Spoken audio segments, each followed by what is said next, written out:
Jó estét kívánok, kedves nézőink! A mai napjainkban az új lakhatási törvénnyel és a fogyasztóvédelmi szervezetek működésével foglalkozunk.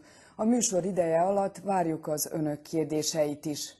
Hosszabb bejátszást láthatnak majd Vitéz Barbarának, az eltűnt zentai lánynak az esetéről is. Most pedig lássuk, milyen újdonságokat hoz a lakhatásról és a lakótömbök karbantartásáról szóló törvény. A lakhatásról és a lakótömbök karbantartásáról szóló törvény új fogalmakat vezetett be, amelyek nálunk eddig nem voltak ismeretesek ilyen formában. A legfontosabb újdonságok közé tartozik, hogy a tömbházaknak lakóközösséget kell alapítaniuk. Minden épületnek ezentúl rendelkeznie kell folyószámlával és adóazonosító számmal, valamint bele kell kerülnie a lakóházak nyilvántartásába. A nyilvántartási listát a helyi önkormányzat vezeti majd, emellett létesítenek egy központi nyilvántartási listát is, amelyben összeírják az összes szerbiai tömbházat. Erről a nyilvántartásról a Földmérési Intézet gondoskodik. Az új törvény szerint nem lesz többé házi tanácselnök, hanem tömbházigazgató, akinek ezentúl menedzseri szerepe is lesz. Egy tömbháznak háromféle módon lehet igazgatója. Továbbra is lehetséges, hogy erre a tisztségre a lakók saját maguk közül válasszanak meg valakit. Ha a lakók nem tudnak ebben önállóan megállapodni, akkor lehetőség nyílik a hivatásos tömbházigazgató foglalkoztatására. A hivatásos igazgatónak szabadalommal és megfelelő képzettséggel kell rendelkeznie. A hivatásos tömbházigazgató munkáját az erre szakosított cégek vagy bejegyzett magánszemélyek végzik. Ha viszont a lakóközösség a megalakulásától számított 60 napon belül képtelen megváltoztatni a tömbházigazgatót, akkor a helyi önkormányzat kényszerigazgatót jelöl ki a hivatásos tömbházigazgatók közül. A törvény ezentúl pontosan megkülönbözteti, hogy mi a köztulajdon, mi a magántulajdon, valamint bevezeti a parkolóhely, a garázsbox és a garázs fogalmát.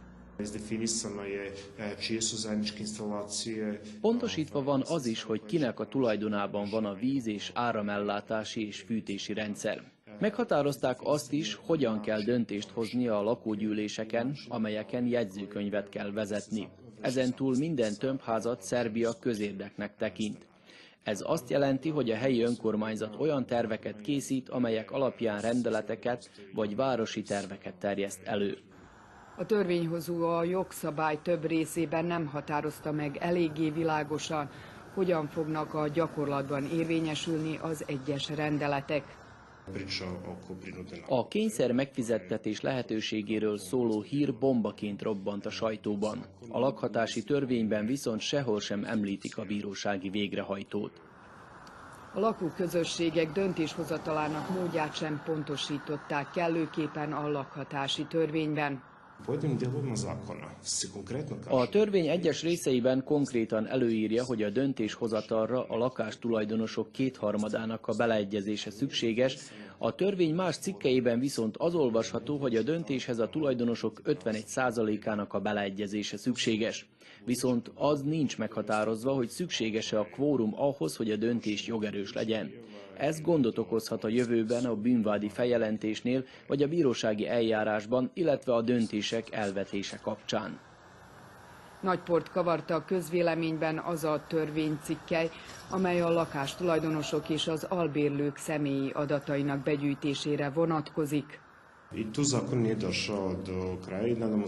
Itt sem pontosít a törvény kellőképpen. Reméljük, hogy a törvénynél alacsonyabb rendű aktusok ezt tisztázzák majd, mi már eddig is nyilvántartottuk az épület köz- és magántulajdoni részeit.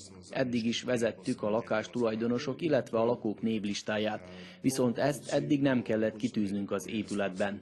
Tehát csak a lakástulajdonosok neve szerepelt eddig ezen a listán. Az adatok 50-60%-át gyűjtöttük be eddig, mi ezeket az adatokat csak arra használtuk, hogy tudjuk, kivel lehet kapcsolatba lépni, ha valamilyen meghibásodás történik a tömbházban. Tehát számunkra csak az a fontos, hogy tudjunk kihez fordulni, például csőtörés vagy más károsodás esetén. Az új törvény értelmében a tömbház igazgatók ezentúl begyűjtik a tulajdonosok és az albérlők személyi számát, illetve ha jogi személyről van szó, az adóazonosító számát. Igazán nem tudom, hogy minek alapján fog bárki is rákényszeríteni valakit arra, hogy például nekem átadja ezeket az adatokat. Másfelől a személyi adatok védelméről szóló törvény szerint nekem ilyen adatokat nincs is jogom sem felírni, sem tárolni.